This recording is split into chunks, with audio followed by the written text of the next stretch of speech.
இன்றைக்கு தலைப்பு, ஏன் ஆசீர்வாதம் நமக்கு இல்லை? அல்லேலூயா. கிறிஸ்துவ வாழ்க்கையில் ஏன் ஆசீர்வாதம் இல்லை? ஆமென். பலரது கேள்வி, உள்ளத்தின் ஆழத்தில் பலரது கேள்விகள். ஏன் நான் ஞானஸ்நானம் பெற்றிருக்கிறேன், பரிசுத்தாய் பெற்றிருக்கிறேன், அந்நிய பாஷை பேசுகிறேன், முடிஞ்ச ஊழியத்தை செய்கிறேன், ஏன் ஆசீர்வாதம் இல்லைங்கிற கேள்விக்கு பதில் வாசிப்போம். உபாம் புஸ்தகம் 28:62.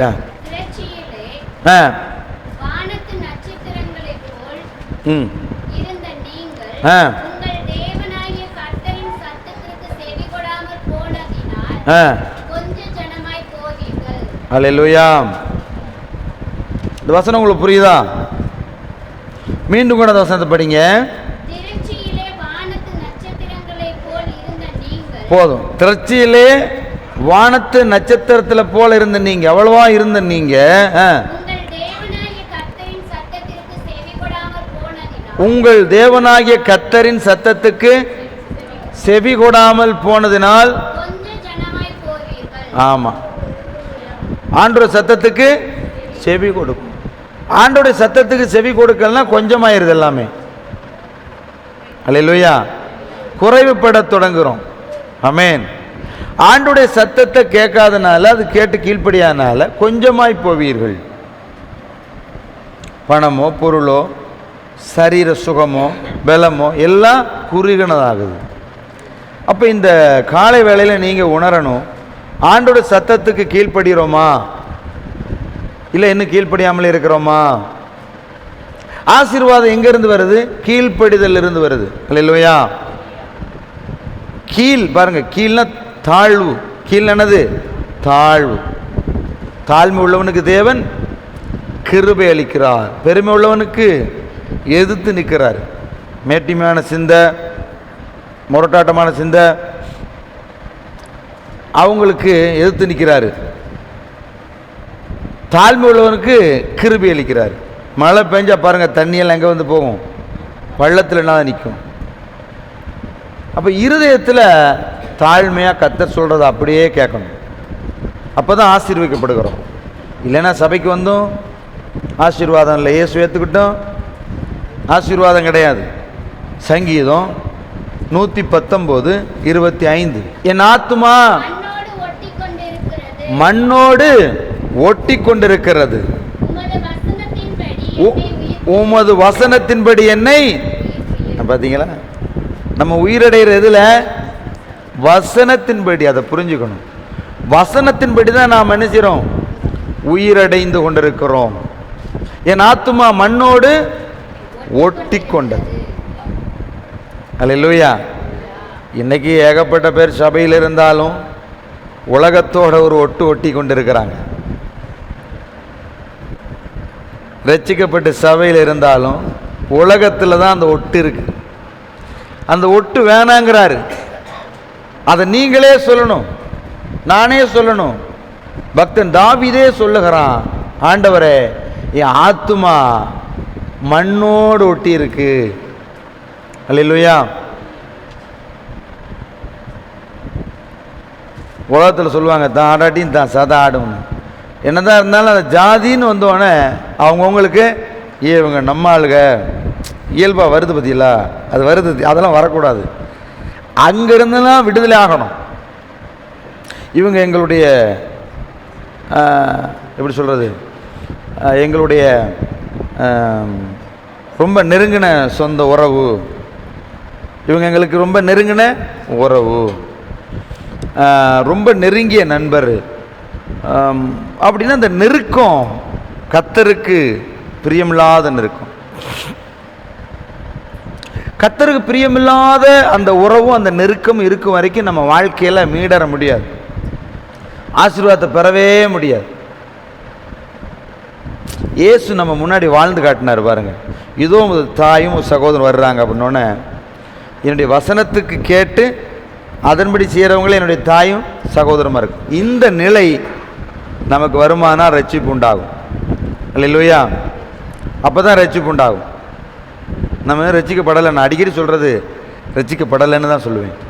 என்ன காரணம்னா, என் ஆத்துமா மண்ணோடு ஒட்டி இருக்கு. எங்கே போனாலும் இது ஒட்டிக்குது. ஸ்கூலில் போனால் பாருங்கள், நம்ம ஃப்ரெண்டை காணான்னு தேடுவாங்க. ஸ்கூலில் படிக்கிற பிள்ளைகள், காலேஜ் படிக்கிற பிள்ளைங்க அவங்க ஃப்ரெண்டை காணாட்டி எப்படி தேடுவாங்க. எங்கே போனேன், நான் எவ்வளோ நேரம் அவனை தேடிக்கிருக்காது அப்படின்னு அவங்க கூடயே தான் சுற்றுவாங்க, அவங்க கூட தான் உட்காருவாங்க, அவங்க கூட சாப்பிடுவாங்க, அவங்க கூட தான் ஹாஸ்டலில் எல்லாம் தூங்குவாங்க. இப்படி அந்த க்ளோஸ் தான் க்ளோஸ் ஆக்கிடுறது. இல்லையா? ரட்சிக்கப்பட்டவனுக்கு இந்த க்ளோஸ் ஆகாது. அதுக்கு தான் துணையாளர் பரிசுத்த ஆவியானவர். இல்லையா? துணையாளர் பரிசுத்த ஆவி. இந்த ரகசியம் உங்களுக்கு புரிஞ்சுக்கிட்டீங்கன்னா நல்லா இருப்பீங்க.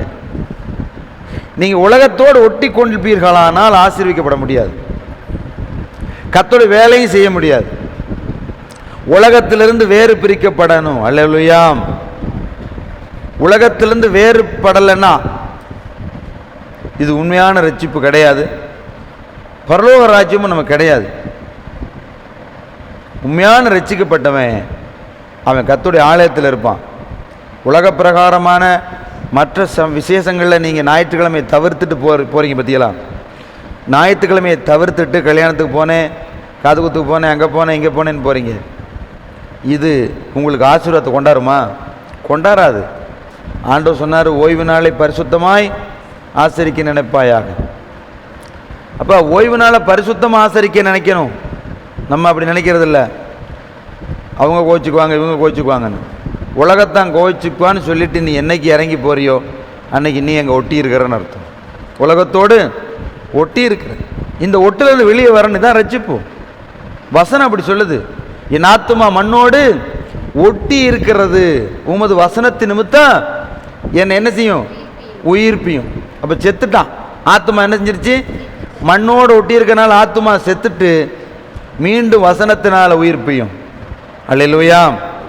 லூக்கா 5வது அதிகாரம் 11 முத ஆண்டவர் தமது சீடர்களை அங்கே தெரிந்து கொண்டார். கடற்கரைக்கு போய் ஆசீர்வதித்தார் அவர்களை. அல்லேலூயா. அந்த ஆசீர்வாதத்தினால அவங்க நிறைய மீன்களை பிடிச்சிட்டாங்க. ஆனால் ஆண்டவர் வார்த்தைக்கு கீழ்ப்படிஞ்சாங்க. எனக்கு ரொம்ப யோசிச்சு பார்த்தாலும் இது எப்படி உண்டாயிடுச்சுன்னு நான் நினைக்கிறேன். அல்லேலூயா. அதனால தான் காலையில் விசுவாசியில் சொன்னேன், நீங்கள் வரும்போது புது ஆளுகளை கூட்டிகிட்டு வரலாம் வெட்கப்படுங்கன்னு சொன்னேன். விசுவாசியிலே நீங்கள் வரும்போது புது ஆத்துமாக்களை கூட்டிகிட்டு வரல நான் சபைக்கு, நீங்கள் வெட்கப்படுங்கன்னு ஏன் சொன்னேன்னா, உங்களுக்குள்ள அனைட்டிங், உங்களுக்குள்ளே எரியிற அபிஷேகம் இருந்தால் அது அவங்களையும் பற்றி எரிய பண்ணும். நீங்கள் அணைஞ்சு போயிருந்தீங்கன்னா நீங்கள் வர்றதே பெரும்பாடு. அல்லேலூயா. ஆமென். படிங்க. அவர்கள் படகுகளை கரையிலே கொண்டு போய் நிறுத்தி எல்லாவற்றையும் விட்டு அவருக்கு பின் சென்றார்கள். அல்லேலூயா. நான் பேசுகிறேன், உங்களுக்கு புரியுதா? அந்த சீசர்களை பார்த்து என் பின்னே வாருங்கள்னு சொன்னார். என் பின்னே வாருங்கள் சொன்ன உடனே அந்த சீசர்கள் என்ன பண்ணாங்க? தங்கள் படகுகளை கொண்டே கரையில் கொண்டே விட்டுட்டு, வலையெல்லாம் கொண்டே போட்டுட்டு, மீனெல்லாம் அப்படியே போட்டுட்டு இயேசு பின்னாடியே வந்தாங்க. அவங்கள தான் இந்நாள் வரைக்கும் நாம் வாசிக்கிறோம், அதை பார்க்குறோம், யோசிக்கிறோம். இல்லையா? அதுக்கு பேர் தான் ரட்சிப்பு. அதை விட்டுட்டு வரணும், அதோடு ஒட்டி இருக்கக்கூடாது. இன்றைக்கி நிறைய பேர் நம்மளாம் யோசனை பண்ணி பாருங்கள், மனதளவில் அப்படின்னா ஆத்துமா மண்டலத்தில் ஒட்டி தான் இருக்கிறோம். இல்லையா? ஆத்துமா மண்டலத்தில் அந்த ஐக்கியத்தில் இருக்கிற யாரையும் காப்பாற்ற முடியாது. சர்ச்சிலே குடியிருந்தாலும், சர்ச்சிலே அவங்க குடியிருந்தா கூட ஆத்துமா மண்டலம் வெளியே போய் ஒட்டிருச்சுன்னா அவங்கள காப்பாற்ற முடியாது. அவங்களுக்கா உணர்வு வரணும். அல்லேலூயா. அப்போ தான் அவங்க இளையகுமாரன், நீங்கள் வாசிங்க லூக்கா 15:15, அந்த தேசத்து குடிகளில் ஒருவனிடத்தில் போய். அல்லேலூயா. நான் பேசுகிற புரியுதா உங்களுக்கு? அப்பா கிட்ட எல்லா ஆசீர்வாதம் இருந்துச்சு, நல்ல நல்ல பேர் இருந்துச்சு, மதிப்பு இருந்துச்சு, மரியாதை இருந்துச்சு. என்னைக்கு தான் இஷ்டத்துக்கு வாழணும்னு நினைக்கிற ஒரு ஆத்மாவை காப்பாற்றவே முடியாது. தான் இஷ்டத்துக்கு வாழணும்னு ஒரு வாலிப பிள்ளையோ வாலிப பையனோ அல்ல ஒரு மனுஷனோ அல்லது ஒரு கிழவனோ கிழவியோ யாராக இருந்தாலும் நான் இப்படி தான் வாழுவேன், ஏன் இஷ்டத்துக்கு செய்வேன்னு சொல்கிற அந்த நபர்களை காப்பாற்றவே முடியாது. அப்பப்போ இந்த மாதிரி செய்திகளை கொடுத்து என்ன செய்யலாம், எச்சரித்து கொண்டே இருக்கலாம், எச்சரிச்சுட்டே தான் இருக்கலாம் ஒழிஞ்சு அவங்கள காப்பாற்ற முடியாது. அவங்கள காப்பாற்றுறதுக்கு ஒரே ஒரு வழி தான் இருக்குது. அது என்ன வழின்னா, அவங்க முடிவெடுக்கு. அவங்க நல்லா புரிஞ்சுக்கோங்க, அவங்களா முடிவெடுக்காம நம்முடைய ஜெபம் அவங்களுக்கு எச்சரிப்பை கொண்டு வரும், நம்முடைய உபதேசம் அவங்களுக்கு எச்சரிப்பை தான் கொண்டு வரும் ஒழிஞ்சு தப்பிக்கிறது அவங்க தான் முடிவெடுக்கணும். அந்த வசனம் எனக்கு ரொம்ப பிடிச்சது. லூக்கா 15:15 வாசிங்க. அந்த தேசத்து குடிகளில் ஒருவனிடத்துல போய் ஒட்டிக்க. அப்ப அந்த தேசத்தின் பழக்கத்தில் போய் ஒட்டிக்கிறான்.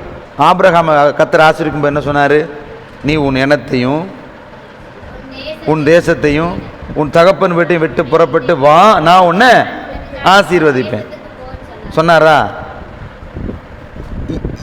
இவன் அந்த தேசத்தோடு வந்ததுனால ஆசீர்வதிக்கப்பட்டான், இவன் போய் அங்கே ஒட்டிக்கிட்டதுனால சபிக்கப்பட்டான். அல்லேலூயா. அப்போ உங்களை நீங்கள் யோசனை பண்ணி பாருங்கள், இன்றைக்கி யாரோட ஒட்டி இருக்கு, உங்கள் உறவு யாரோட ஒட்டி இருக்குன்னு பாருங்கள். ஞாயிற்றுக்கிழமை இங்கே வாரீங்க, என்னோட பேசுகிறீங்க, விசுவாசியோட பேசுகிறீங்க, மற்றும்படி உங்கள் பழக்க வழக்கம் யாரோட இருக்குது? சத்தியமாக இந்த வேத வசனத்தை புரிஞ்சுக்கங்க. நீங்கள் ரட்சிக்கப்பட்டவங்களோட சேரணும். அதுக்கு உதாரணம் இயேசு பாருங்களேன். இயேசு தம்முடைய சீசரெல்லாம் ஒன்றா சேர்த்து தம்மோட வச்சுக்கிட்டார். சிலுவையில் ஆணி அடிக்கும் வர அல்லது கள்ளர்கள் அவரை பிடிக்கும் வர சீசர்கள் அவரோடு தான் இருந்தாங்க. அவரை விட்டு என்ன செய்யலை, ஆண்டவர் விடலைன்னு தான் அர்த்தம். ஆண்டவர் கூடவே வச்சிருந்தார். கூட வச்சிருந்த ஒருவனே இயேசுவை காட்டி கொடுக்க புத்தி வருமானால், இயேசு கூட இருக்கிற ஒருவனுக்கே பண ஆசையின் மோகத்தினால அந்த இச்சையினால் இயேசுவே காட்டி கொடுக்க துணிவானால், கூட இல்லாத ஏதோ வாரத்தில் ஒரு நாள் சபையில் வந்து உட்காந்துட்டு அதில் 4 போனு 4 தூக்கம், அதில் ஆத்மா பூரா உலகத்தில் விட்டு வந்த ஆடு மாடு, விட்டு வந்த வீடு பீரோ கட்டில் தொழில் நண்பர்கள் அது மேலே இருக்குமானா உங்களை என்ன எப்படி காப்பாற்றுறது? நான் பேசுகிற புரியுதா உங்களுக்கு? புரியுதா புரியலையா? உங்கள் ஆத்மா இன்னைக்கு கர்த்தரோட இணையணும். அதுதான் பிரசங்கம். உங்கள் ஆத்மா கர்த்தரோட இணையாமல் வேறு யாரோட இணைஞ்சாலும் கதை முடிஞ்சுது. இப்போ அவங்களோட சேரலாம், நான் சேர வேணாம்லாம் சொல்லலை. ஆலோசனையில் நடக்கூடாது. இல்லையா? நீங்கள் சொந்த பந்தத்தை சேருங்க, நல்ல பழகுங்க, வைங்க, எல்லாம் பண்ணுங்க, நீங்கள் கொடுங்க, அவங்க கொடுக்கட்டும், சாப்பிடுங்க, எல்லாம் பண்ணுங்க. அந்த ஆலோசனை கர்த்தர். ஆலோசனை யார் தான் தரணும்? கர்த்தர்ட்ட கேட்காம முடிவெடுக்காதீங்க. கர்த்தர்ட்ட கேட்காம முடிவெடுக்கக்கூடாது. ஆலோசனை கர்த்தர் தான். நீங்கள் பேசுங்க, பழங்க, போங்க, வாங்க. கர்த்தர் தான் உங்களுக்கு முதல் இடம். ஆண்டவர் தான் முதல்ல, அப்புறம் தான் மற்றதெல்லாம். அப்படி வாழ்கிறவங்க தான் ஆசீர்வதிக்கப்படுவாங்க. சோதனைகளும் உபத்திரவங்களும் பிரச்சனையும் உபாதைகள் வந்தாலும் கர்த்தர் நினைச்ச மாட்டார், அப்படி ஆளுகளை கைவிட மாட்டார். ஏன்னா கர்த்தர் தானே அல்லேலூயா. இது அதை விட்டு ஆத்ம மண்டலத்தில் ஒரு உண்மையிலே பாசம், இரத்த பாசம்னு ஒன்று இருக்கும். இதெல்லாம் மாறணும். இரத்த பாசம் மாறணும். இரத்த நமக்காக சிந்தனை இயேசுவே தான் உண்மையான இரத்த பாசம். உங்களுக்காக எனக்காக இரத்த சிந்தனை இயேசுவின் பாசம் தான் உண்மையான பாசம், மற்றெல்லாம் போலி. இந்த அண்ணன் தம்பி வீடுகளில் இருப்பாங்க, அக்கா தங்கச்சிகளுக்கு அண்ணன் தம்பின்னா ரொம்ப பிடிக்கும். பொம்பளை பிள்ளைய பார்த்தீங்கன்னா தம்பி அண்ணேன்னா ரொம்ப உசுராக விடுவாங்க. எங்கள் அண்ணன், எங்கள் தம்பி, எங்கள் அண்ணன், எங்கள் தம்பின்னு. அவங்க கல்யாணம் முடிச்சிருவாங்க. கல்யாணம் முடித்தோடனே பல குடும்பம் டைவர்ஸுக்கு போகிறது என்னத்தினால தெரியுமா? கல்யாணம் முடித்தவனை திரும்பியும் எங்கள் அண்ணன் மொதல் மாதிரி என்கிட்ட பேச மாட்டேங்குது, எங்கள் தம்பி மொதல் மாதிரி பேச மாட்டேங்கிறான், அதுக்கு தடை யார்? அந்த வந்தவ அப்படின்னு இவங்களா மனதில் அந்த வந்தவளுக்கு ஓரவஞ்சம் பண்ணும்போது தான் அங்கே வெடிக்குது. நான் பல வீட்டுக்கு பஞ்சாயத்துக்கு போகிறேன் இல்லையா? அல்ல சொல்லுங்களேன். கல்யாணம் பண்ணிட்டேன்னா அண்ணன் பொண்டாட்டியோ வாழட்ட விடு, நீ உனக்கு தான் புருஷன் கட்டி கொடுத்துருக்கல. இல்லையில சொல்லுங்களேன். திரும்ப என்ன அங்கே பிடிச்சிக்கிட்டு அண்ணன் தூங்குற, அப்புறம் அங்கே குண்டு வை வெடிக்கும்ல, அப்புறம் அன்னைக்கு அங்கேயா ஓட அண்ணன் ஓட அண்ணன் குடும்பம் பிரிய. நான் பேசுகிறது நடைமுறையை பேசுகிறேன். உங்கள் வாழ்க்கையில் நான் எல்லா வாழ்க்கையில் நடந்திருக்கு. இல்லையில சொல்லுங்களேன். கல்யாணம் முடிச்சு கொடுக்குறாங்க, இன்சல்லே மாற்றியாச்சு. இல்லையில சொல்லுங்கள். பெத்த அப்பையோட இன்சல்லே மாற்றி புருஷ இன்சல் போட்டாச்சுல. திரும்ப ஆத்ம மண்டலத்தில் ஒரு இணைப்பு கொக்கிமாய் தொங்கக்கூடாது. அண்ணன் தம்பி இப்படி ஏகப்பட்ட குடும்பம் பிரிஞ்சிருக்கு. கல்யாணம் பண்ணி கொடுத்தா பிள்ளைய வாழ விட மாட்டானுங்க. கல்யாணம் பண்ணி கொடுத்துட்டு வந்துடுவாங்கள்ல, வந்தால் பொழுதுனைக்கு இங்கேருந்து தாய் வீட்டிலேருந்து ஃபோன் போகும். சாப்பிட்டியா, தூங்கிட்டியா, நைட் தூக்கம் வந்துச்சா, எங்களெல்லாம் மறந்துட்டு போயிட்ட. இது இப்படி சொல்லுவாங்க. எங்களெல்லாம் மறந்துட்டு கட்டி கொடுக்குறத மறந்துட்டு போகிற தானே. அதில் 4 பேர் சொந்தக்காரன் ஃபோனை வாங்கிட்டு எங்கள் ஊரெல்லாம் மறந்துட்ட அப்படின்னா அந்த பொண்ணுக்கு உருவம் தான் அங்கே இருக்கும், நினைவு எங்கே இருக்கும், அப்பன் வீட்டிலே இருக்கும், அம்மா அப்பா.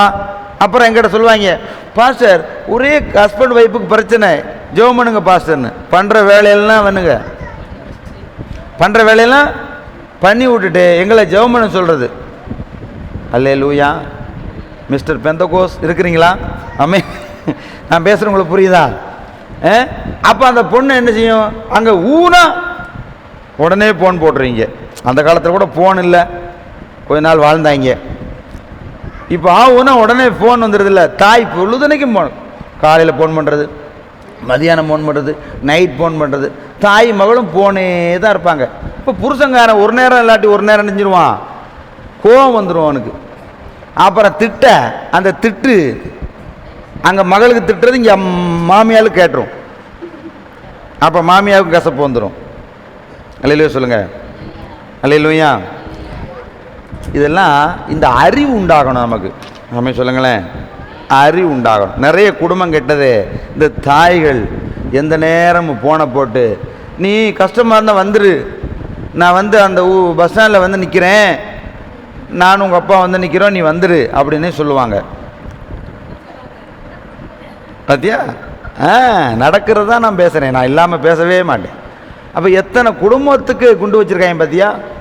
பெற்று வளர்த்து கட்டி கொடுக்குறது தானே பிள்ளைகளை வச்சுருக்கோம். திரும்ப நிறைய குடும்பங்கள் இன்றைக்கி எனக்கு நான் போகிறேன் பல வீடுகளில், கல்யாணம் பண்ணி கொடுத்தா விட்டுறணும், அவங்க வாழ அவங்கள ஃப்ரீயாக விட்டுறணும். இங்கிட்டு மாப்பிள்ளை வீட்டில் கல்யாணம் பண்ணி கொடுத்துட்டா இங்கே இருக்க ஃப்ரெண்டு என்ன செய்யும், பொண்டாட்டி வந்ததுலேருந்து என் பேச்சே கேட்க மாட்றான், என் பேச்சே.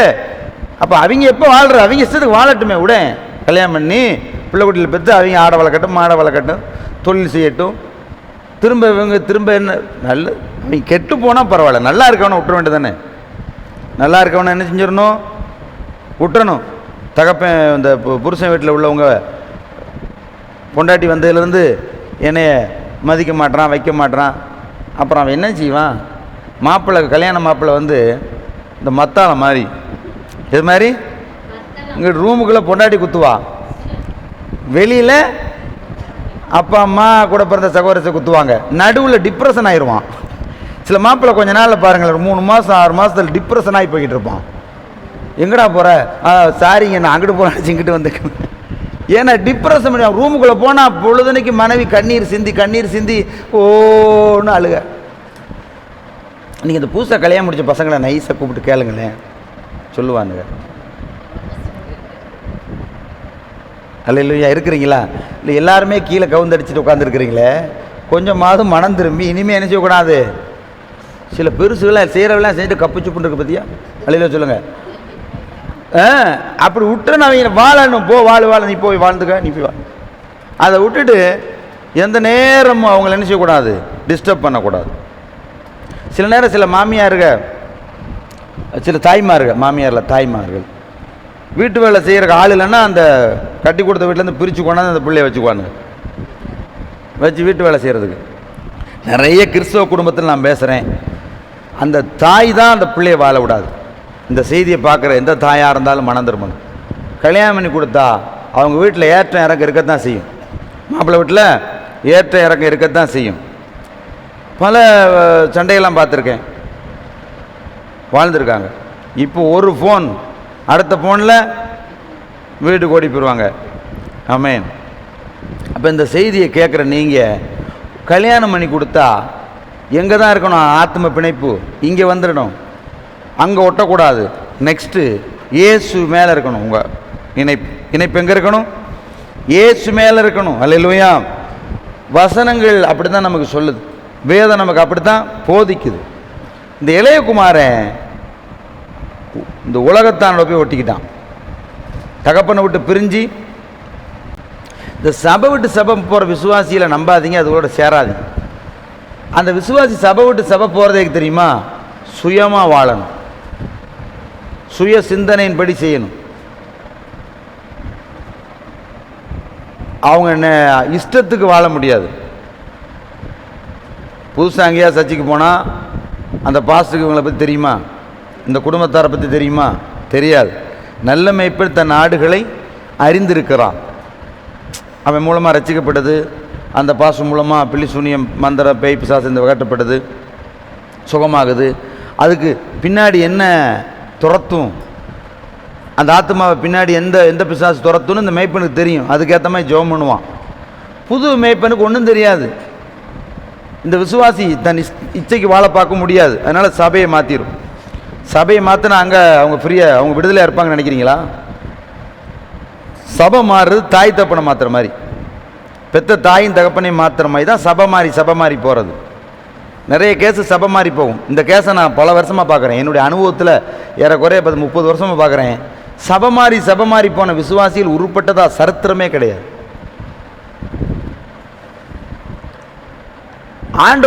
ஆண்டவர் அவங்கள நடத்த மாட்டார். ஏன்னா இந்த தாய் தகப்பனை யார் நம்ம கொடுத்தா? கர்த்தர் தான். நம்ம இஷ்டத்துக்கு தாய் தகப்பனை தேர்ந்தெடுத்தோமா? எங்கள் அம்மா இப்படி தான் இருக்கணும், எங்கள் அப்பா இப்படி தான் இருக்கணும் தேர்ந்தெடுத்தோமா? பிறந்து வளர்ந்து பார்த்தா நம்ம அம்மா மூக்கு பெருசாக இருக்கும், அப்பா மூக்கு வட்டமாக இருக்கும், குட்டையாக இருக்கும். சரி, கிடைச்சது தான்டா, நம்ம கிடைச்ச தாய் இப்படித்தான், நம்ம கிடைச்ச தகப்பன் இப்படித்தான்னு வாழ்கிறோம். இதுதானே வாழ்க்கை ஒவ்வொருவரும். அதே மாதிரி தான் சபையும் கர்த்தர் தந்தார். நம்ம கொடுத்த பாஸ்டரு இது இப்படி தான், நம்ம கிடைச்ச பாஸ்டர் இப்படி தான். அதை விட்டுட்டு சபையாக மாறக்கூடாது. சபையாக மாறினா ஒரு நாள் கர்த்தர் கேட்பார், நான் உன்னை எந்த சபை கொடுத்தேன், நீ இப்போ எந்த சபையில் இருந்த, நானும் உன்னை அந்த சபைக்கு போக சொன்னேன்னு கேட்பார். சில பேருக்கு சபை மாறும்போது தங்கள் இச்சைக்கு அவங்க விருப்பத்துக்கு ஏற்ற கனவு வர கண்டுருவாங்க. ஆண்டவர் என்னை இந்த சபையில் இருக்க வேணாம், வேறு சபைக்கு போகணுன்னு சொல்லிட்டாருன்னு. ஏன் அப்படி சொல்கிறாரு உனக்கு? அப்படி சொல்லுவார் ஆண்டவர். அது எந்த ஆண்டவர் இல்லாலும் பிசாசு. அநேக சொப்பனங்கள் மாயாக இருக்குதுன்னு பிரசங்கி சொல்லுகிறார். நம்ம காண்ற அநேக சொப்பனங்கள் மாயையாக இருக்குது. எல்லா சொப்பனத்தையும் நம்பக்கூடாது. ஆமாம், பிசாசு வஞ்சனையாக சொல்லி, பிசாசு இப்படிப்பட்ட ஆட்கள்கிட்ட தான் தந்திரமாக கொண்டு போய் இப்போ என்னத்தை வளர்ந்துருக்கீங்க? இப்போ சபை மாறி போய் இப்போ என்ன வளர்ச்சி இருக்குது? ஏதாவது ஒரு வளர்ச்சி கொஞ்சம் கூட இருக்கா? ஒன்றும் கிடையாது. இருக்க விட கீழே தான் இருப்ப. கர்த்தர் உன்னை கண்டுக்க மாட்டாரே. இளையகுமாரன் கேஸு, சபை விட்டு சபை போகிறதெல்லாம் இளையகுமாரன் லிஸ்ட்டு. என்னைக்கு அது மனம் திரும்பி கர்த்தர் கொடுத்த சபைக்கு வருதோ அன்னைக்கு தான் முத்திர மோதிரத்தையும் வஸ்திரத்தையும் பாதரத்தையும் கொடுத்து ஆண்டவர் சந்தோஷப்படுவார், கொளுத்த கன்றை அடித்து. அது வரைக்கும் இந்த விசுவாசிக்கு தீங்கு மாறாது. தீங்கு வியாதி திரும்ப வந்துடும். நான் எத்தனை மக்களை பார்த்துருக்கேன், சபையை விட்டு போனவங்களை பார்த்துருக்குறேன். திரும்ப வியாதி, அதே வியாதி பிடிச்சிக்கிறோம். ஏற்கனவே இருந்த பழைய பிசாசு, ஏற்கனவே இருந்த பழைய வியாதி, ஏற்கனவே இருந்த பழைய துயரங்களை மாட்டிக்குவாங்க. அதுக்கப்புறம் ஜெபம் பண்ணி தான் விடுதலை ஆவாங்க. மாற வேண்டிய நம்ம தானே ஒழிஞ்சி சபை கிடையாது. சபையை மாற்ற வேண்டியது கிடையாது. நமக்குள்ள ஏகப்பட்ட விஷயங்கள் மாறணும் இல்லையா? இல்லையா? நான் பேசுகிற புரியுதா உங்களுக்கு? பழமொழி சொல்லுவாங்க, நம்ம நடுக்கடலுக்கே போனாலும், இல்லையா சொல்லுங்கள், அந்த பழமொழி நல்லா இருக்கா? நான் சொன்னேன், ஆமாம் சொல்லுங்கள். இந்த நாய்க்குட்டி இருக்குல்ல, நாய்க்குட்டி நடுக்கடலுக்கு போனாலும் அங்கேயும் டம்ளரில் அள்ளி குடிக்காதான், அங்கேயும் அப்படி தான் வாயை வச்சு தான் குடிக்கும். அது மாதிரி தான் எத்தனை சபைக்கு போனாலும் மாற வேண்டியது நம்ம. இல்லையா சொல்லுங்களேன். நான் பேசுகிற புரியுதா உங்களுக்கு? ஆமென். எடுத்து வாசிங்க 2 கொரிந்தியர் 6வது அதிகாரம் 14. அந்நிய நுகத்திலே அவிவிசுவாசிகளுடன் பிணைக்கப்படாதிருப்பீர்களாக. அப்போ இந்த பிணைப்பு எதை குறிக்குது மிஸ்டர்? கவனிங்க, அந்த பிணைப்பு எதை குறிக்குது? அந்நிய நுகம். என்ன நுகம்? அந்நிய நுகம். இந்த அந்நிய நுகத்தோடு என்ன செய்யாதீங்க, அவிசுவாசிகளோட பிணைக்க. அப்போ நீங்கள் அவிசுவாசியோட பிணைச்சிருப்பீங்க பற்றியெல்லாம். ஞாயிற்றுக்கிழமை ஒரு நாள், அந்த அரை நாள் தவிர மற்ற நாள் முழுக்க திண்ணையில், மரத்தடியில், வீடுகளில் உட்கார்ந்து ரட்சிக்கப்படாதவங்களோட சேர்ந்து ஒரே ஆத்தும பிணைப்பு. சகோதரிகள் வேலை செய்கிற இடத்துல ஆண்கள் எல்லாம் ஒரே ஆத்தும பிணைப்பு. இந்த ஆத்தும பிணைப்பு தான் உன் வாழ்க்கையில் ஆசீர்வாதத்தை கெடுக்கும். காலேஜில், ஸ்கூலில், எல்லா இடத்துலையும் ஆத்தும பிணைப்பு. உலகத்தாரோட இணைஞ்சி வாழ்கிறது. உலகத்தாரோடு இணைஞ்சு வாழ்ந்துட்டு ஞாயிற்றுக்கிழமை ஒரு நாள் வந்து உட்காந்து போகிறதுனால என்ன மாற்றம் வரப்போகுது? ஒரு மாற்றம் வராது. அப்போ விசுவாசிகள் எப்பயுமே ரட்சிக்கப்பட்டவங்களோட சேரணும். நான் சொன்னேன், இயேசு தமது சீசரும் ஒன்றா இருந்தாங்க. பின்ன 2ஆம் அதிகாரம் அப்போஸ்தலரில் விசுவாசிகளும் அப்போஸ்தலரும் ஒன்றா இருந்தாங்க. அப்படி தானே இருக்கு. அப்போஸ்தலர்களும் விசுவாசியில் சேர்ந்து 120 பேர் என்ன பண்ணாங்க? ஒத்துமையாக இருந்தாங்க. அப்படி ஒத்துமையாக, அதுவும் ஒரே மனதுடையவங்களாக இருந்தாங்க. இன்றைக்கி கிறிஸ்தவங்களை ஒன்று கூட்டிடலாம், ஆனால் ஆத்மாவை ஒன்று கூட்ட முடியாது. அதனால தான் இன்னும் அந்திகால அபிஷேகம் வேணும், ஆதி திருச்சபையை போல் எங்களை மாற்றுங்கன்னு நம்ம ஜெபிக்கிறோம். ஆத்ம மண்டலம் ஒன்றா இருந்துச்சு அந்த அன்னைக்கு அவங்களுக்கு. சரி, நான் ஒரு கேள்வி கேட்குறேன். இந்த மக்கள் இந்த 120 பேர் ஒன்றா இருந்ததுக்கு, ஆத்மா ஒன்றா இருந்ததுக்கு காரணம் சொல்லுங்கள். எப்படி இருந்ததுனால இப்படி ஆனாங்க? ஒத்துமையாக இருந்தாங்க. ஜெபம் ஒத்துமை வேற. நான் கேட்குறது, ஒத்துமையாக இருந்தாங்க, ஜெபம் ஒத்துமையானாங்க, அது தெரியுது. எதனால் அப்படி இருந்தாங்க? எதனால் அப்படி இருந்தாங்க தான் என்னுடைய கேள்வி. ஜெபம் பண்ணாங்க, ஒத்துமையாக இருந்தாங்க, 120 பேர் இருந்தாங்க, மேல் வீட்டில் இருந்தாங்க, அதெல்லாம் தெரியுது. எதனால வேண்டி அவங்களுக்கு இந்த ஒற்றுமை வந்துச்சு? அவ்வளோ தூரம் பிரச்சனை இருந்துச்சு. வெளியில் அவ்வளோ தூரம் பிரச்சனை இருந்துச்சு. விசுவாசிகளுக்கு எல்லாரும் துரத்துனாங்க, ரட்சிக்கப்பட்டவங்கள எல்லாரும் வெறுத்தாங்க. அந்த அளவுக்கு இவங்க வாழ்ந்தாங்க. ஆமே சொல்லுங்களேன். அந்த அளவுக்கு இயேசுவோட வாழ்ந்ததுனால சுற்றி இருக்கிற சொந்த பந்தம், அத்தனை சொந்தக்காரன் பூரா வெறுத்தான், அச்சத்தில் இருந்தாங்க. அவங்க அடிச்சிருவாங்களோ, துரத்திடுவாங்களோ அப்படின்னு பயத்தில். அதனால தான் கிறிஸ்துவ வாழ்க்கையில் நம்மளை நெருக்கத்தில் கத்தர் கொண்டு வர. இடுக்கமான வாசல் வழியாக உட்பிரவேசிங்களேன்னு சொன்னார்னா, அந்த கிடைச்சதுக்கு நன்றி சொல்லணும். உங்களுக்கு எனக்கு அந்த கிடைச்சிருக்கு. எவ்வளோ தூரம் நெருக்கப்படுறோமோ அவ்வளோ தூரம் கத்தோடு இருப்போம். ஃப்ரீயாக விட்டுட்டா அசால்ட் ஆயிரும். அதனால தான் இடுக்கமான வாசலில் கொண்டு போகிறார். பெந்தெகோஸ்து உபதேசம் இடுக்கமாக போகிறது. எவனாவது பிரசங்க அந்த கார் தருவார், அது தருவார், இது தருவார்னா அவனை பிடிச்சி உடனடியாக பரிசோதனை பண்ணணும், அவனுக்குள்ள என்ன ஆவி இருக்குன்னு. ஆண்டவர் இயேசுவே சொல்றாரு, மத்தேயு 7 சொன்னாரு, இடுக்கமான வாசல் வழியாக உட்பிரவேசியுங்கள். கேட்டுக்கு போகிற வாசல் விரிவும் வழி விசாலமா இருக்குன்னு இவன் சொல்றான். டிவியில் இருந்துக்கிட்டு உன்னை அப்படி செய்வார், இப்படி வாயில பூரா ஆசீர்வாதமான வார்த்தை தான். பழைய ஏற்பாடு தீர்க்கதரிசிகளை பாருங்க, எச்சரிப்பின் தீர்க்கதரிசிகள். புதிய ஏற்பாடு தீர்க்கதரிசிகள், எச்சரிப்பின் தீர்க்கதரிசிகள். இயேசுவின் முத கடவுளுடைய மெசேஜ். கடவுள்னு ஒருத்தர் இருக்கார், ஆதாமேவலை படைச்ச கடவுள் பிதா. இவருடைய செய்தி என்ன தெரியுமா? இந்த கனியை சாப்பிடனால நீ சாகவே சாவாய். Message எச்சரிப்பின் message. ஆமா, அங்கே பிசாசின் செய்தி எப்படி இருக்கு? இந்த கனியை சாப்பிடும் நாளில் கண்கள் திறக்கப்படும், நீங்கள் தேவர்கள் போல ஆவீர்கள்னு பெருமையை விதைச்சான். அதனால தான் இன்னைக்கு பெருமையை விதைச்சி ஆசீர்வாதத்தை பொய் சொல்லுகிற பொய்யான இவாஞ்சலிஸ்ட் இவங்களெல்லாம் சம்திங் ராங். ஆண்டவருடைய செய்தி எப்பயுமே எச்சரிப்பின் செய்தி. இந்த கனியை சாப்பிடனால நீ சாகவே சாவாய், எச்சரிப்பின் செய்தி. அல்லேலூயா. புதிய ஏற்பாட்டிலையும் ஆண்டவர் போகும்போது பரமேறும்போது சொன்னார், நான் போய் ஒரு தேற்றனால அனுப்புவேன், அவர் பாவத்தை குறித்து நீதியை குறித்து நியாயத்தை கண்டித்து உணர்த்துவார். கண்டித்து இதெல்லாம் கடவுளுடைய செய்திகள். பிசாசின் செய்தி எப்படி இருக்கு?